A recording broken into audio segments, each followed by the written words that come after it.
નમતીત દોષમ અબાધ્ય સિદ્ધાંતમર્ત્ય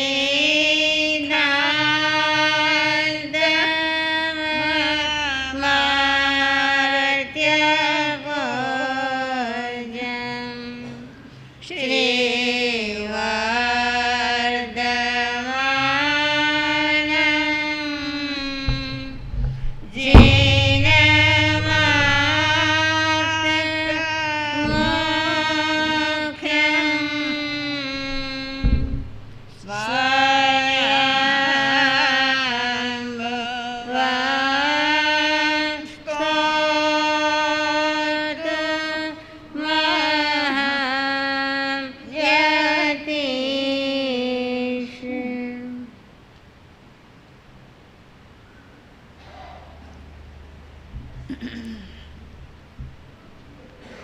વિતરાગ પરમાત્મા અનંત જ્ઞાની અનંત દર્શની પ્રભુ વીર જગતના ભવ્ય જીવો સમક્ષ અમૃતમય વાણીનો પ્રવાહ વહાવતા ભવ્યાત્માઓને મોક્ષનો માર્ગ બતાવી ગયા છે. મોક્ષ માર્ગની આરાધના સમ્યક દર્શન, સમ્યક જ્ઞાન અને સમ્યક ચારિત્રથી થાય છે. આપણા જીવનમાં જેટલી એ ગરબડ ઊભી થાય છે એ સમ્યક જ્ઞાન ન હોવાને કારણે. આપણને માહિતી ઘણી છે, જ્ઞાનનું તમે જેને નામ આપો છો એવું જ્ઞાન પણ ઘણું છે, અને છતાંય જીવનમાં વિસંવાદિતા બહુ ઊભી થાય છે. જીવન શાંત પ્રવાહથી વહેવું જોઈએ એવું વહેતું નથી. કેટલું ઊંચું નીચું થયા કરે છે. પૂછો પોતાની જાતને કે તમે આખા દિવસમાં સેટ કેટલા હો છો ને અપસેટ કેટલા હો છો? પોતે પોતાને પૂછો. શું લાગે છે, સેટ વધારે કે અપસેટ વધારે? કેમ? શા માટે? આ વિશ્વના સર્વ પ્રાણીઓમાં શ્રેષ્ઠ પ્રાણી હોય તો આપણે. માનવ શ્રેષ્ઠમાં શ્રેષ્ઠ પ્રાણી છે, તો એને શ્રેષ્ઠ ત્યારે કહેવાય કે એનામાં એવી શ્રેષ્ઠતા હોય. બાહ્ય પદાર્થોની અંદર પણ ઉત્તમમાં ઉત્તમ પદાર્થ કેવો હોવો જોઈએ, મોંઘામાં મોંઘો પદાર્થ કેવો હોવો જોઈએ?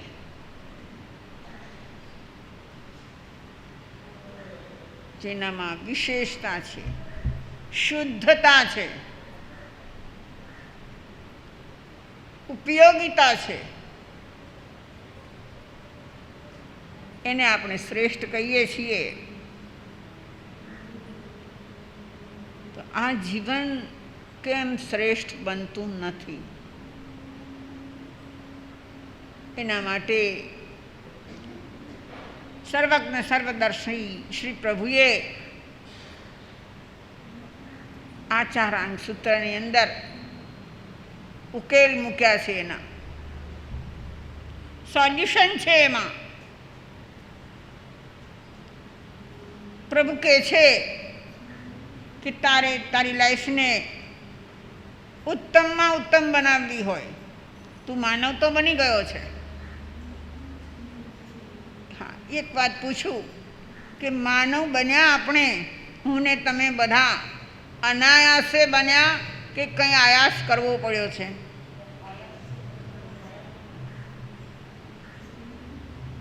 શું પ્રયત્ન કર્યો તમે?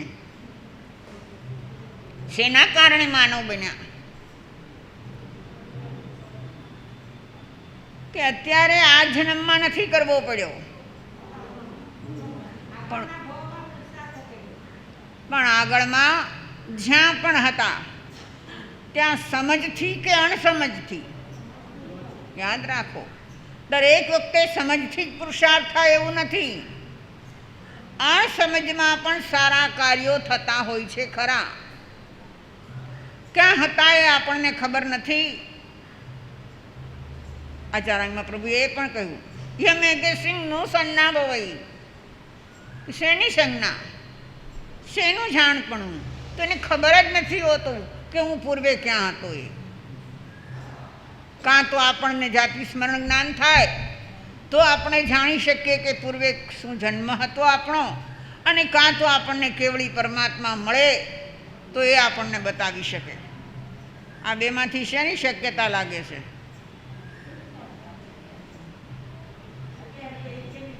એક પણ શક્યતા નથી.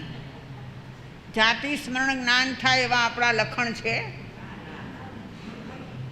અને કેવળી પરમાત્મા આ કાળમાં તો મળવાના જ નથી. તો હવે એ સંશોધન આપણે કરવાનું રહ્યું કે હું કોણ હતો, હું ક્યાં હતો, ત્યાં મેં શું કર્યું. હવે કદાચ એ નથી ખબર તો પ્રભુની વાણીમાં જે આવ્યું છે એના પર વિશ્વાસ રાખીને આપણે આપણા ભાવોની તુલના કરીએ. મનુષ્ય બન્યા પૂર્વે સરળતા વાપરી હતી, સરળ હતા. પગઈ ભદિયાએ પગઈ વિનિયાએ આવા શબ્દો પ્રભુએ મૂક્યા. એ પ્રકૃતિથી જ બદ્રિક એટલે કે સરળ હોય. તમે સરળ કોને કહો? ભોળો હોય એને નહીં. ક્યારેક ક્યારેક ભોળો માણસ છે ને એ બેવકૂફ બને ને બેવકૂફી બનાવે. એવો ભોળો નહીં, પણ અંદરથી સરળ હોય. અંદરની સરળતા એની સામે આવતા દરેક સંયોગને એ સ્વીકારી લે. જે સંયોગો આવ્યા હોય એને કૌટુંબિક જીવનમાં આવ્યા હોય, સામાજિક જીવનમાં આવ્યા હોય, રાષ્ટ્રીય જીવનમાં આવ્યા હોય, એ સંયોગોનો એ સ્વીકાર કરી શકે અને સ્વીકાર કરીને સરળતાથી એનો રસ્તો કાઢી શકે. એનું નામ સરળતા છે. આપણી દશા કઈ છે જુઓ. એવી સરળતા હતી એટલે માનવ ભાવ મળ્યો, અને અહીં આવીને એ બધું લોપાઈ ગયું, બધું ચાલ્યું ગયું. માફ કરજો મને, પણ હું તમને એ કહીશ કે જેટલું ખોટું આપણાથી થઈ શકે એટલો કરવાનો પ્રયત્ન કરીએ છીએ. એટલો પ્રયત્ન આપણે કરીએ છીએ. કેમ? તો કે ખોટું કરીને બીજાને ફસાવવો છે અને મારે એમાંથી કંઈક લાભ લઈ લેવો છે. આ વૃત્તિ જેની પડી છે અને આવું જે કર્યા કરતો હોય છે એ પછીના ભવમાં માનવ થાય એવી શક્યતા નથી. મારું કહેવાનું એ છે કે આગલા જન્મમાં જે સરળતા વાપરી પ્રકૃતિનો ભદ્ર થયો, વિનયવાન થયો, અનુકંપાથી ભરેલો થયો. આ અનુકંપાને તમે જરા સમજો. આપણે અનુકંપા કોને કહીએ છીએ? કોઈ જીવને બચાવીએ, કીડી મકોડી ન મરે માટે ખ્યાલ રાખીએ. આઠમ પાકી લીલોતરી ન ખાઈએ. કેમ? તો કે લીલોતરીમાં જીવ હોય છે. આઠમ પાખીને દિવસે ન ખવાય, એને અનુકંપા કહીએ છીએ. સારી વાત છે, પણ સાચી અનુકંપા ક્યાં છે? કોઈના જીવને દુભાવતા આપણને અનુકંપા થાય છે, આપણી વાણી પર કંટ્રોલ રહે છે, ફટાફટ કોઈને કહી દઈએ છીએ, ત્યારે એ જીવનું શું થશે, એને કેવી લાગણી થશે, એના અંદરમાં કેવો ઘા લાગશે, વિચારીએ છીએ. એમાં શું થઈ ગયું? મને સાચું લાગ્યું એ મેં કીધું, તને સાચું લાગ્યું એ તે કીધું, તો સામે તૈયારી રાખજે કે સામાવાળાને પણ જે સાચું લાગશે ને એ કહેશે. સમજાય છે? મને સાચું લાગ્યું એ હું બીજાને જો કહી શકતી હોઉં તો મારી તૈયારી શું હોવી જોઈએ? બરાબર છે ને?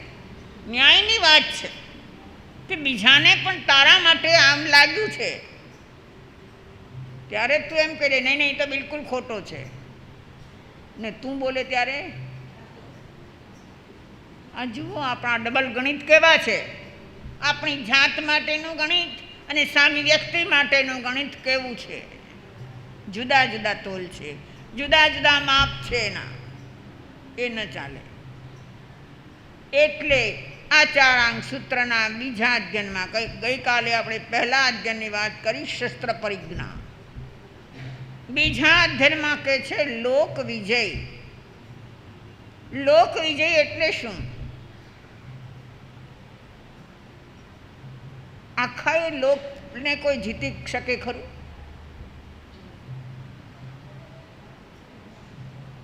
ચક્રવર્તી માટે એવા શબ્દોનો ઉપયોગ કરીએ છીએ કે એ 6 ખંડનો ચક્રવર્તી હોય, 6 ખંડ જીતીને આવે. પણ 6 ખંડ એટલે કયા? પેલા એક નકશો હશે જંબુદ્વીપનો કે પૃથ્વીનો નકશો હશે, નકશામાં બતાવ્યો છે આ ખંડને આ ખંડને આ ખંડને આ ખંડ, પણ એની અંદર આખો લોક આવે છે, બહુ થોડી જગ્યા. એના પર વિજય મેળવે છે એ ચક્રવર્તી છે. આપણે આપણી જાતનો વિચાર કરવાનો છે કે હું કોને કોને ક્યાં ક્યાં જીતી શકું છું. કોણ આવશે તમારી દ્રષ્ટિમાં? કોઈને જીતવાની વાત આવશે ત્યારે તમારી દ્રષ્ટિમાં કોણ આવશે? ઓલો મારો દુશ્મન છે, ઓલાએ મારું બગાડ્યું છે, આ સીધો ચાલતો નથી, તો એને હું જીતી લઉં. આ નથી કરવાનું. લોક વિજય તે એનું નામ છે. ભગવાને આ ધર્મને અનેકાંતવાદ ધર્મ કીધો છે. સાંભળ્યું છે ને તમે? અનેકાંતવાદ એ શું છે? અનેકાંતવાદ પદાર્થ, સંયોગો, ઘટનાઓ, આપણી પરિણતિ, સામા માણસની પરિણતિ, એ બધાને અનેક દ્રષ્ટિથી જોઈ શકે, એનું મૂલ્યાંકન પણ અનેક દ્રષ્ટિથી કરે, એનું નામ અનેકાંત છે. સર્વજ્ઞ સર્વદર્શી તીર્થંકર પરમાત્માની વાણીમાં જે કંઈ આવ્યું એ અનેક પહેલુંથી, અનેક બાજુથી, અનેક પાસાથી એને સ્પર્શ્યા છે. તમે જૈન છો? હા પાડો છો કે ના? જૈન છો? જૈન કોને કહેવાય? સાદી ભાષામાં જૈન કોને કહીશું? જે જીનેશ્વરનો ઉપાસક છે. જીનનો ઉપાસક તે જૈન. વૈષ્ણવ કોને કહો છો? વિષ્ણુ પરમાત્માનો ઉપાસક વૈષ્ણવ હોય. બ્રાહ્મણનો ઉપાસક બ્રાહ્મણ હોય એમ જીનનો જીનેશ્વર પરમાત્માનો ઉપાસક એને જૈન કહેવાય. ઉપાસના એ શું છે? ઉપાસક શબ્દનો ઉપયોગ તો કરી લીધો આપણે, પણ ઉપાસના એ શું છે? એની સેવા પૂજા કરવી. એ લોકો ગર્વથી કહેતા હોય છે, બહુ ગર્વથી કહેતા હોય છે કે મારે રોજ દીવો તો કરવાનો જ, મારા ઘરમાં હું જ દીવો કરું. બરાબર છે ભાઈઓ? કરો છો ને તમે? રોજ એક દિવસ ન ચૂકાય. અરે હું બહારગામ ગયો હતો પણ કહીને જાઓ કે ભાઈ જો આ ચૂકતા નહીં. ઘરમાં જે 1 2 3 વ્યક્તિ હોય એને કહીએ કે તમે દીવો કરી લેજો. કેમ? કોનો દીવો? શેના માટે દીવો? તો કે અમે જેને માનીએ છીએ એ ભગવાનનો દીવો તો કરવો જોઈએ ને.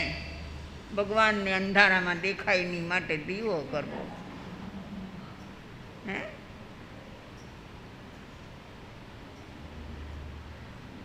એ પ્રભુ એમ કહે છે કે તું તારા અંતરમાં દીવો કર.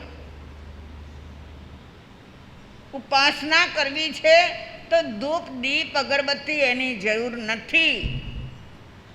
જરૂર છે તારા અંતરમાં તારા પ્રભુ વસેલા હોય. સર્વજ્ઞ સર્વદર્શી પરમાત્મા પ્રત્યે પૂર્ણ શ્રદ્ધા કે મારા પ્રભુએ જે કહ્યું છે એ 100 ટચનું છે, 1 ટચ દૂર નથી એમાં. એવી 100% શ્રદ્ધા હોય તો તમે જીનેશ્વરના ઉપાસક છો અને તો તમે જૈન છો. તો તમારી પાસે જવાબ ઘણા છે હો. આપણે દેશી લોકો કહેતા કે હોઠ હાજા તો જો ફાઇન ફાઇન કેવું બોલતા આવડ્યું. બધા સાથે બોલી ઉઠ્યા. અમને બહુ શ્રદ્ધા છે, અમે ક્યાંય બીજે જાતા નથી, કોઈને માનતા નથી, બીજું કાંઈ કરતા નથી. બહુ સારી વાત. પણ તું જે કરે છે, તારામાં જ્યારે જ્યારે કશાયો ઉદ્ભવે છે, ક્રોધ ઉદ્ભવે છે, રાગ દ્વેષ ઈર્ષ્યા ઉદ્ભવે છે, ત્યારે તને ભગવાન યાદ આવે છે. ત્યારે એક ક્ષણ માટે તું વિચારમાં ઊભો રહે છે કે આ મારા ભગવાને ના કહી છે, હું જેનો ઉપાસક છું એમણે ના કહી છે. આ એમણે ના કહ્યા પછી પણ જો આપણે કરીએ તો આપણે એના ભગત ખરા? નહીં ને?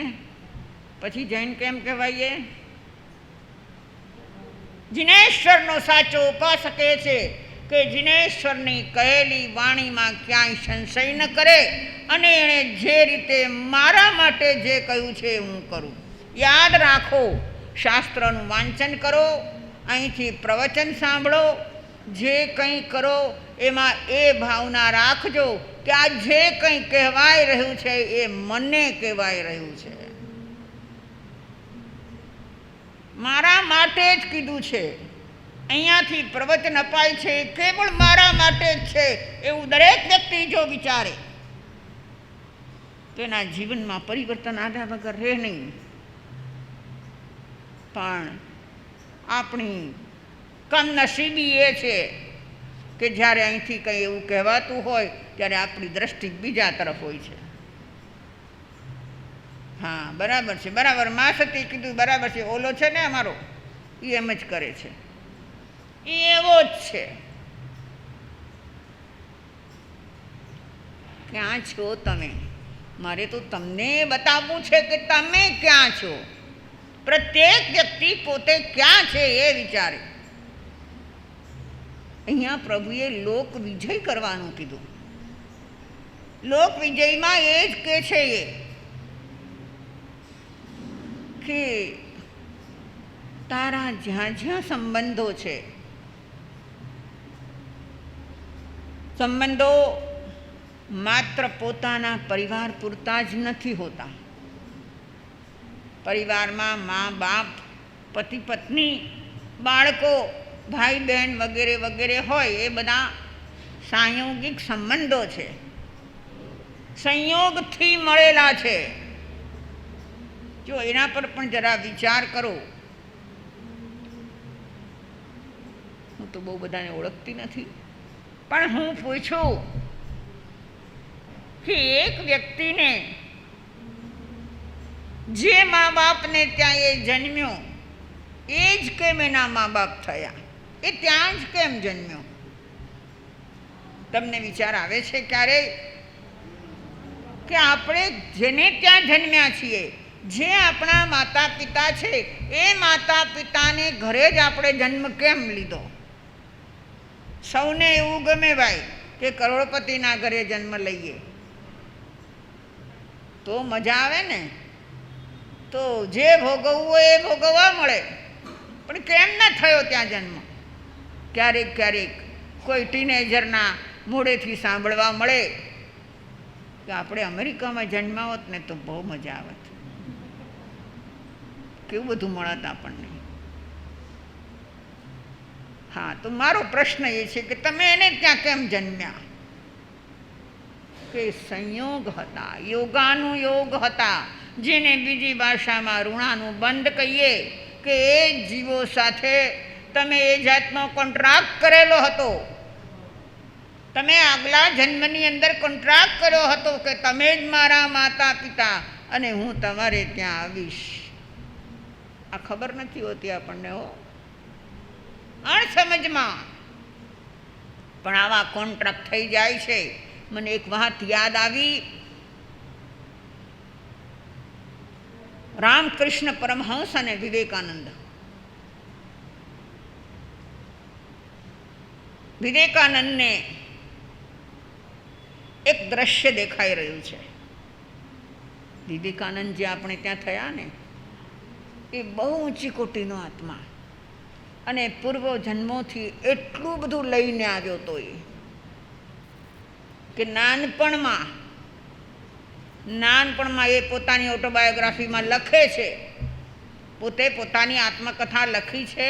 એમાં વિવેકાનંદ લખે છે કે હું 3 મહિનાનો હતો. યાદ છે? તમે 3 મહિનાના હતા ક્યારેય કે નહોતા?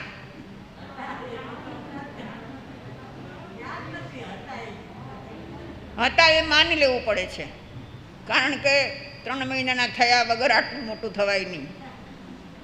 તો 3 મહિનાનો હતો. આ તો વિવેકાનંદ લખે છે. એને ખબર હતી, ત્યારે પણ એને ખબર હતી કે હું 3 મહિનાનો હતો અને મારી આજુબાજુ મારા ઘરના કે બીજા કે ત્રીજા કોઈ વાતો કરતા હોય અને એમાં કંઈક સારી વાત ન હોય તો મને ત્યારે એમ થતું કે આ લોકો કેમ આમ બોલે છે. પણ હું શું કરું? 3 મહિનાનો હતો અને બોલતા નહોતો શીખ્યો, એટલે હું કાંઈ કહી શકતો નહોતો. કેવી શક્તિ લઈને આવ્યા હશે એ વિવેકાનંદ! 3 વર્ષના થયા અને એને ધ્યાન લાગી જતું. 3 વર્ષનો બાળક કેટલો બધો અબૂધ હોય. આપણે એને સાવ અબૂધ સમજીએ કે આ કાંઈ સમજે નહીં, પણ હવે આજના વિજ્ઞાને બતાવી દીધું કે બાળક બધું સમજે છે.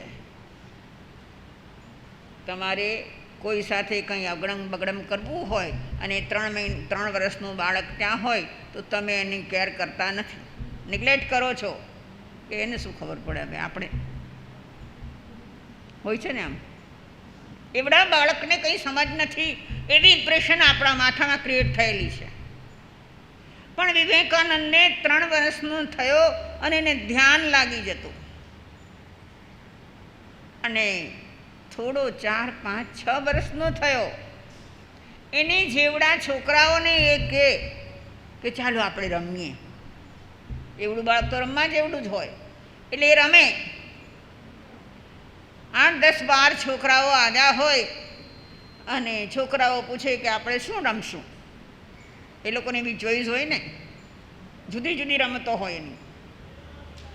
તો વિવેકાનંદ કે આપણે ધ્યાન રમશું.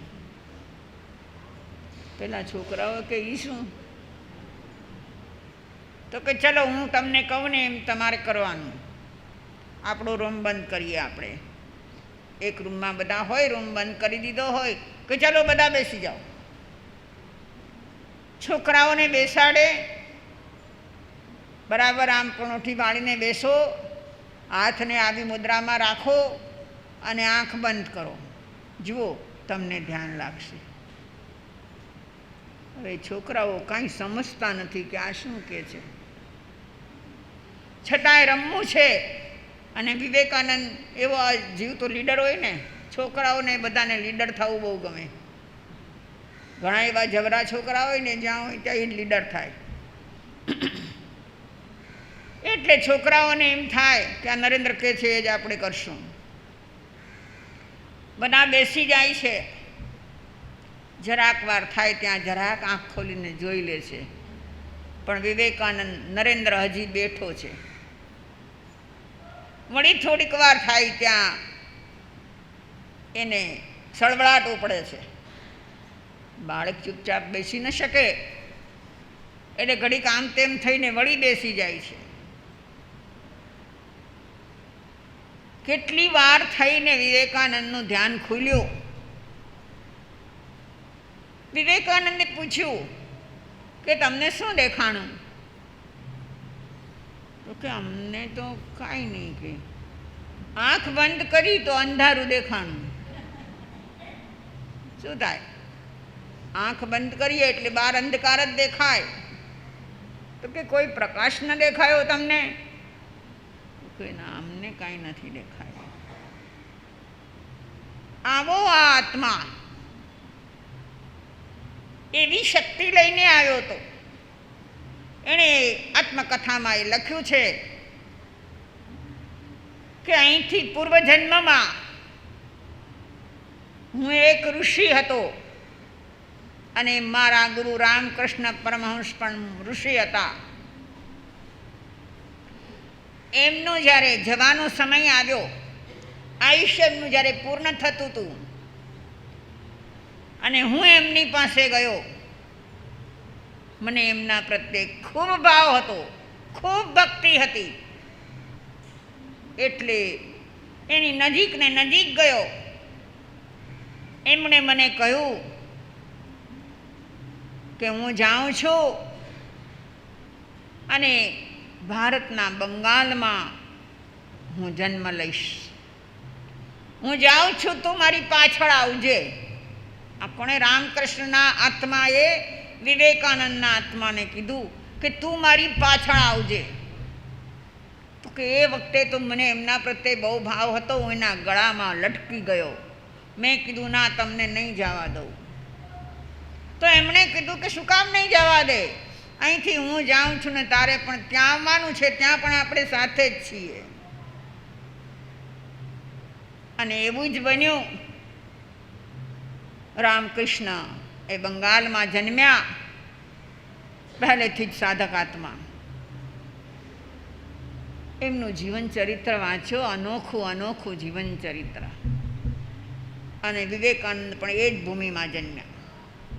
ભલે કદાચ ગામનો ફરક હશે, પણ એ જ ભૂમિમાં જન્મ્યા અને આગળ જતા બેવ ગુરુ શિષ્ય થયા. તો એ વિવેકાનંદ જેવા શ્રેષ્ઠ આત્માને આ બધી ખબર હતી. આપણે શ્રેષ્ઠ છીએ કે પછી નહીં બોલવું? કહો, શ્રેષ્ઠ છીએ ને? આપણે નથી માનતા કે મારા જેવું તો લગભગ કોઈ ન હોય? નથી માનતા એવું? હું જેવો છું, હું જે છું એવું આટલામાં લગભગ કોઈ નહીં. કેટલા ભાવનું જ્ઞાન છે તમને? આ ભાવનું ભાન નથી. જવા દો, ભૂતકાળના ભવોને જવા દો, આ ભવનું પણ પૂરું ભાન નથી આપણને. અમે તમારી સાથે છીએ, હો, ગભરાશો નહીં. હું તમને એકલાને નથી કહેતી, હું મને કહું છું. આવી જે ઉત્તમતા એ આપણા ભીતરમાં પડેલી છે. મારે બતાવવું છે તમને એ કે જે ઉત્તમતા રામકૃષ્ણમાં કે વિવેકાનંદમાં આપણને દેખાણી એ આપણામાં પણ પડી છે. પણ આપણે રાગ દ્વેષમાંથી, કશાયોમાંથી, ઈર્ષામાંથી, કોઈનું બગાડવામાંથી ઊંચા આવતા નથી. બંધુઓ, પ્યારા બંધુઓ, હું ખાસ તમને એ કહેવા માગું છું કે જ્યારે જ્યારે ભીતરમાં કોઈ દ્વેષાત્મક બુદ્ધિ જાગે, કોઈ ઈર્ષાત્મક બુદ્ધિ જાગે, તો એને પાછી વાળી દેજો. એને કહી દેજો કે હું આ વિશ્વનો શ્રેષ્ઠ પ્રાણી માનવ છું, મને આ શોભે નહીં. જૈન છો ને એટલે હું કહું છું, જૈન ન હોત તો ન કહેત તમને, પણ તમે જૈન છો, જિનેશ્વરના ઉપાસક છો. એની ઉપાસના ત્યારે જ થાય કે એણે રાગ દ્વેષ જીત્યા અને તમે રાગ દ્વેષ જીતવાના માર્ગે પ્રયાણ કરો. એ જિનેશ્વર થયા ને આપણે જિનેશ્વર અત્યારે આ ભવમાં નહીં થઈ શકીએ, પણ એ માર્ગે તો જઈ શકીએ કે નહીં? એ માર્ગે પગલું ભરવાની આપણી તાકાત છે. તો અહીંયા લોકવિજય નામ આપીને શ્રી પ્રભુએ એ કહ્યું છે કે તું તારા કશાયો પર વિજય મેળવ. તારા જે સંબંધો છે એ સંબંધોને સમજીને વિચારીને શ્રેષ્ઠ બનાવ. સંબંધોમાં ક્યાંય પણ ગડબડ ઊભી ન થાય એનું પૂરું ધ્યાન રાખ. સંબંધ માત્ર માતા પિતાના નજીકના છે એ નહીં, દૂર દૂરના સંબંધો એ ઘણા સાથે છે કે નથી? અહીં તમે જે બેઠા છો તમારે બધાને એકબીજાને શું સંબંધ છે? જેટલા બેઠા છો, આટલા ભાઈઓ, આટલા બહેનો, તમારે સૌએ એકબીજા સાથેના સંબંધો શું છે? બધા સાધર્મિક છીએ. સાધર્મિક શબ્દનો અર્થ ખબર છે? જેનો ધર્મ, જો હું ધર્મ એટલે આ તમે કરો છો એને ધર્મ નથી કહેતી. જેનો ધર્મ એક સરખો છે. હું જે ધર્મ કરું છું એ ધર્મ જો તમે કરો છો તો તમે મારા સાધર્મિક છો. બરાબર છે? તો સાધર્મિક સંબંધ છે ને, આ સંબંધોમાં આપણને ક્યારેય વેર ઝેર ઈર્ષા દ્વેષ થાય છે ખરા? થાય છે? ભાઈઓ, પહેલાં હું તમને પૂછીશ, થાય છે ને? પછી આપણે જૈન કહેવડાવવાને લાયક છીએ તો કેમ એ ખટકે નહીં? તમને અંદરમાં ખટકે નહીં? પગમાં વાગેલો એક કાંટો પણ ખટકતો હોય, આપણને પગલું ન ભરવા દે. પણ મને એમ લાગે છે કે તમને અનુભવ નહીં હોય કાંટાનો, એ અમને હોય. ગામડામાં વિહાર કરતા હોઈએ, વચમાં આવળ બાવળના ઝાડ આવે, એના કાંટા ખરેલા હોય અને જમીનમાં દબાયેલા હોય તો દેખાય નહીં, અને એ કાંટો પગમાં ઘૂસી જાય. એ કેમ ઘૂસે? એક બીજી વાત યાદ આવી. ગૌતમ બુદ્ધ, ભગવાન ગૌતમ બુદ્ધનું નામ સાંભળ્યું છે તમે? એક વખત ભગવાન બુદ્ધ અને એમના શિષ્યો ક્યાંક ચાલ્યા જતા હતા. બૌદ્ધ ભિક્ષુઓ પણ ઉઘાડે પગે હોય, જેમ જૈન ભિક્ષુઓ ઉઘાડે પગે હોય. હવે અમે સુધરી ગયા હો, ઉઘાડે પગે નથી વિહાર કરતા, સુધરી ગયા. એના કારણો પણ છે, પણ જે હોય તે, પણ ઉઘાડા પગે વિહાર કરતા હતા.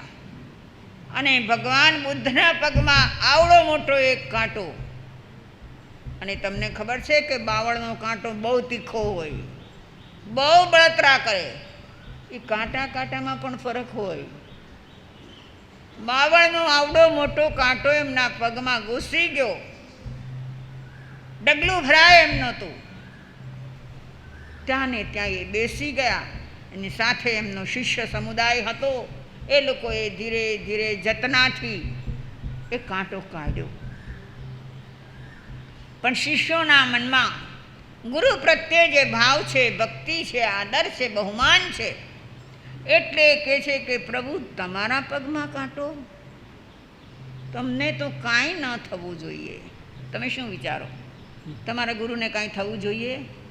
ના, અમારા ગુરુ બરાબર સેફ રહેવા જોઈએ. પ્રભુ તમારા પગમાં કાંટો, શું કારણ છે કે તમને આવડો મોટો કાંટો વાગ્યો? અને ભગવાન બુદ્ધે શિષ્યોને કહ્યું, ભાઈઓ, આજથી 91માં ભવમાં, ભૂતકાળમાં કેટલા ભવ? 91 આજથી 91માં ભવમાં આ કાંટામાં જે જીવ છે એ માણસ હતો, અને એ માણસ સાથે મારે કંઈક વેરઝેર થયા. તો એ વખતે હું સત્તાના નશામાં આવીને અહંકારની આગમાં જલતા જલતા મેં એનો પગ કાપી નાખ્યો.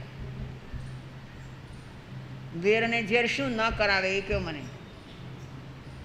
ન કરવા જેવું કરાવે કે મેં એ માણસનો પગ કાપી નાખ્યો તો એ બિચારાની જિંદગી નકામી થઈ ગઈ અને ભયંકર પીડાથી પીડિત થતો રહ્યો. એ જીવ અહીં કાંટા રૂપે આવ્યો અને આજે મારા પગમાં કાંટા રૂપે ખૂંચ્યો. એ પણ હું એનો આભાર માનું છું. કોણ કે છે? બુદ્ધ. કાંટાનો આભાર? કાંટો તો ખૂંચવાનું જ કામ કરે કે બીજું કાંઈ કરે? આપણને કોઈ પંપાળે તો એનો આભાર આપણે માનીએ. તમે પડી ગયા હો ચાલતા ચાલતા અને કોઈ બે માણસ આવી દોડીને આવીને તમને બેઠા કરે તો તમે એનો આભાર માનો છો, ભાઈ થેન્ક યુ તમે મને ઉફાળો કર્યો. કાંટો તો ખૂંચ્યો છે પગમાં, પણ ભગવાન બુદ્ધ કહે છે કે હું એનો આભાર માનું છું કે એણે આટલાથી પતાવ્યું. કેટલા ભવ પછી આવ્યું? યાદ રાખજો, કોઈને પણ ખૂંચ્યા છો તો એનું પરિણામ શું આવશે? ખૂંચવાનું બંધ કરો, બંધ કરો. જે કાંઈ થતું એ થવા દો. હું તો તમારી ભાષામાં કહું, તમને નહીં ગમે પણ તમારી ભાષામાં કહું તો તમે ક્યારેક ક્યારેક બોલતા હોય છો કે એમાં મારા બાપાનું શું જાય? બોલો છો? બધાય બોલો છો ને? એમાં મારે શું, મારા બાપનું શું એમાં? તો આ કરી નાખો ને એવું. જ્યાં તમે આડા ચાલીને કંઈક કરો છો એ છોડો અને થતું એ થવા દો. પણ ભવિષ્યમાં મારો પગ કપાય કે કાંટો થઈને એ ખૂંચે એ મને નહીં ચાલે. છે આવી તાકાત? આવું વીર્ય પ્રગટે છે અંદરમાંથી? આવું કરી શકો છો? તો તમે જૈન, મારી પાસે જૈનની વ્યાખ્યાઓ બહુ છે હો, હું તમને વારંવાર આપીશ વ્યાખ્યાઓ, અને તમે તમારી સાથે એને ટેલી કરતા રહેજો કે જે જે વ્યાખ્યાઓ આવી છે એમાં આપણે ફિટ બેસીએ છીએ કે નહીં. શાસ્ત્રો સાંભળવા એ સહેલી વાત નથી હો. મા સતી આચારાંગ સૂત્ર પર પ્રવચન આપશે ને આપણને સાંભળવા મળશે વીરની વાણી. એમને એમ નહીં મળે. તમારે કંઈક કરવું પડશે. મફતમાં કાંઈ મળતું નથી, ક્યાંય મફતમાં કાંઈ મળતું નથી. અહીંથી નીચે ઉતરો અને તમારે દૂર જવું હોય, લા રિક્ષાવાળાને કહે કે હું તને મામો કહીશ, તું મને પહોંચાડી દે ને. તો કે મારે તારા જેવો ભાણ જ નથી જોતો, હું તારો કાકો મામો કાંઈ નથી. ચાલે છે નહીં? પગે લંગડાતા લંગડાતા જતા હોય તોય નથી ચાલતું, તોય નથી માનતો. એટલે મફતમાં કાંઈ નથી મળતું. તો મફતમાં આ વાણી નહીં મળે. નહીં મળે એનો અર્થ એ છે કે અમે રોજ અહીંયા આવીને બોલશું તો ખરા જ, પણ તમને ઉતરશે નહીં, અસર નહીં થાય. તમારા જીવનમાં તમારે જે વિજય મેળવવો છે એ વિજય નહીં મળે. મારે વિજય મેળવવો છે તો મારા કશાયો પર, બીજા પર વિજય મેળવવાનું કે બીજા પર દાદાગીરી કરવાનું કે બીજાને મારા કંટ્રોલમાં કરવાની મને કાંઈ જરૂર નથી. માફ કરજો બંધુઓ, વાણીમાં જે આવ્યું છે મેં તમને કહ્યું કે વિતરાગની વાણી સર્વજ્ઞ સર્વદર્શીની વાણી અનેકાંતમય છે. અનેક અર્થ થાય છે એના, અનેક રીતે એ સમજાવે છે. માટે આજે મેં આ રીતે તમને સમજાવ્યું છે. આપણે પણ વિજય કરવો છે, વિજયી થવું છે. ઘરેથી યુદ્ધ કરવા નીકળેલો યોદ્ધો શું વિચારીને જાય છે? ઇતિહાસમાં તમે વાંચ્યું હશે કે જ્યારે ક્યાંક લડાઈ હોય અને યોદ્ધો લડવા માટે જાય તો ઘરનાના જેટલા લોકો છે એની આંખમાં આંસુ આવે. વિજય માળેને પહેરાવીને મોકલે ત્યારે યોદ્ધો કહેતો હોય છે કે થોડા દિવસમાં વિજયને વરીને આવું છું, હમણાં જ પાછો આવું છું. તમે કહ્યું છે આને કે હું ધર્મસ્થાનમાં જાઉં છું, સર્વજ્ઞની વાણી સાંભળું છું, મારા પ્રભુનો ઉપાસક છું, હું વિજય કરીને જ ઠરીશ, ત્યાં સુધી પાછો નહીં આવું. મને ઘણી વખત એમ થાય કે આપણા સ્થાનકવાસી સમાજમાં કેમ લોકોને ભાવોની ભરતી નથી આવતી. આપણે દેરાવાસીમાં સાંભળીએ છીએ. હમણાં અહીંયા બોરીવલીમાં 44 દીક્ષાઓ થઈ, એ પછી બીજે ક્યાંક દીક્ષાઓ થઈ. દીક્ષા ચાલુ, દીક્ષાની વિધિઓ ચાલુ હતી. એક બહેન દીક્ષા લઈ રહી હતી, એનો જુવાન ભાઈ હતો. એ બધી વિધિઓ કરાવવાની બધી હતી અને કરાવતા કરાવતા એને ભાવ થઈ ગયા કે ગુરુ મહારાજ મને અત્યારે જ મૂંડી નાખો. કાંઈ ભાવ નહોતા, પહેલાં કાંઈ નક્કી નહોતું. એ બહેનના ભાઈ તરીકે ત્યાં આવ્યો હતો અને એ બધું કરતો હતો. એને ભાવ થઈ ગયા અને ત્યાં ને ત્યાં દીક્ષા લઈ લીધી. આ બનેલી હકીકત કહું છું તમને. અને આપણાને કોઈને થતું નથી. કેમ આમ? આપણી ક્યાં ખામી છે? હું ખરેખર તમને કહું છું કે મને તો ક્યારેક રડવું આવે છે કે આ ખામી તમારી નહીં, અમારી છે. અમે તમને એ રીતે કેળવ્યા નથી, એ રીતે તમને સમજાવ્યા નથી, એ સંસ્કાર તમારામાં આપ્યા નથી અમે, એટલે આજે આ પરિસ્થિતિ છે. તો બંધુઓ, હવે પ્રયાસ છે અમારો કે તમારા સૌના હૃદય કુણા પડે, કુણાશ આવે, આત્મામાં શુદ્ધિ આવે, નિર્મળતા આવે, એનો પ્રયાસ છે. અને એ પ્રયાસમાં અમે અહીંથી કહીએ છીએ. અને એમાં કદાચ કોઈક વખત કટુ શબ્દ પણ તમને કહેવાઈ જતો હોય તો એ મને માફ કરજો. પણ હૃદય બળતું હોય છે એટલે બળતા હૃદય બોલાય છે કે સૌના જીવનો સુધરી જાય, સૌ શાંત થઈ જાય.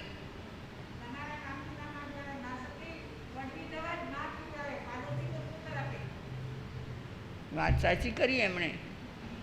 પાડોશી પીપર આપે અને કડવા ઔષધ માં પાય, છતાંય દુઃખે અમારા હૃદયમાં કે આવું કડવું મારે કેમ કહેવું.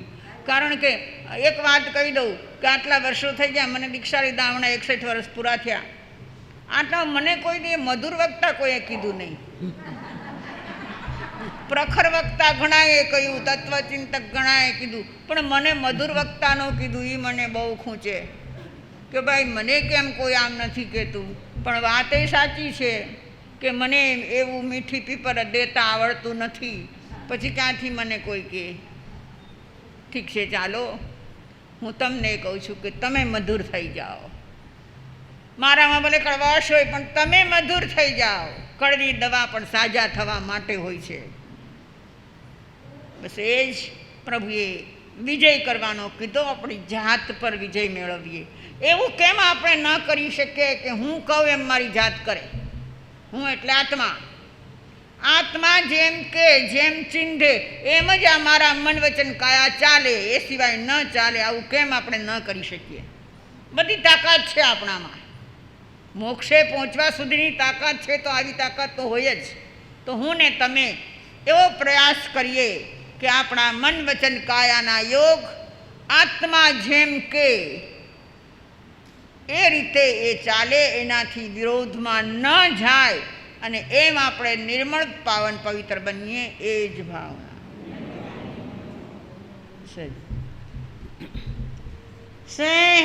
ધ્યાન.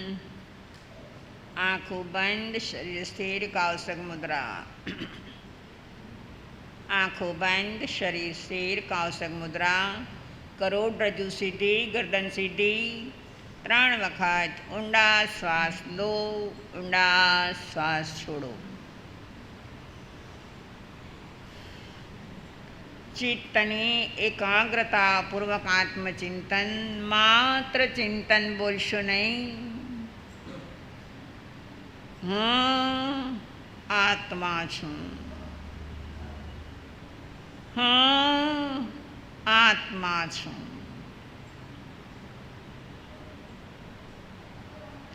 મારો મહાવીર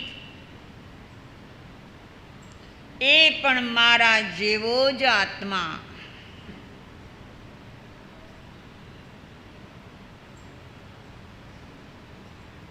મહાવીર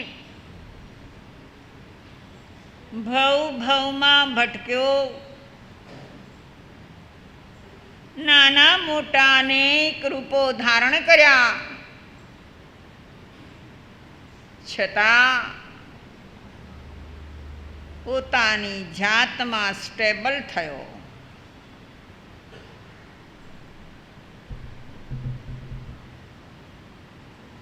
પોતાની જાત પર વિજય મેળવ્યો અને એ તરી ગયો. આ લોકમાં જેટલા જીવો તરે છે એ બધાની આ એક જ પદ્ધતિ છે. બહારમાં ભલે જુદા જુદા સંયોગો દેખાય, પણ અંતે તો સ્વ પરનો વિજય એ જ મુક્ત થવાનું સાધન છે. જૈન દર્શન શાખ પૂરે છે કે અનંત જીવો એ રીતે જ મુક્ત થયા છે. હે પ્રભુ, હે પરમેશ્વર, હે મારા નાથ, મારે પણ મુક્ત થવું છે.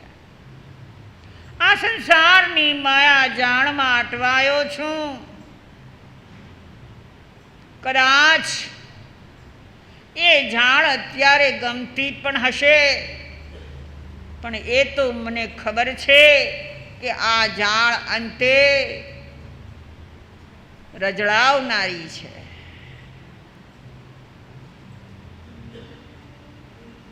જન્મ મરણ વધારનારી છે.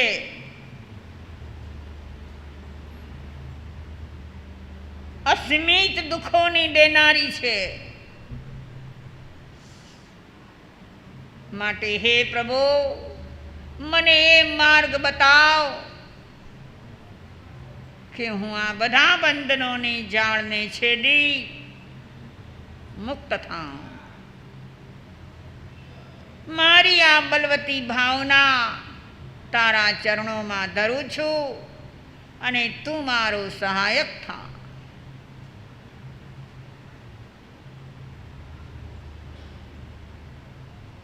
આ મુક્તિ મેળવવા માટે,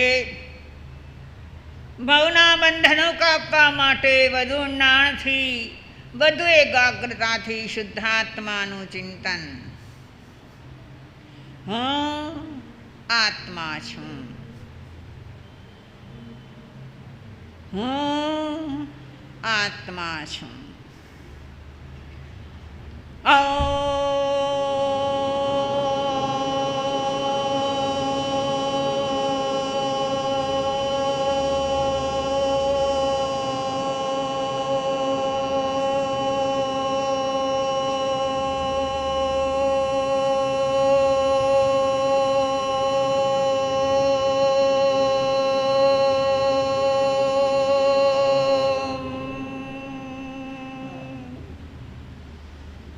શાંતિ શાંતિ.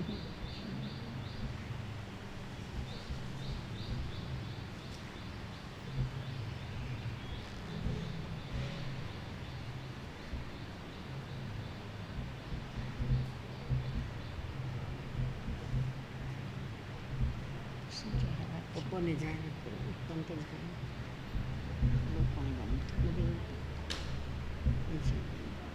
રવિવારે પપ્પા જાય. આવતા રવિવારે 28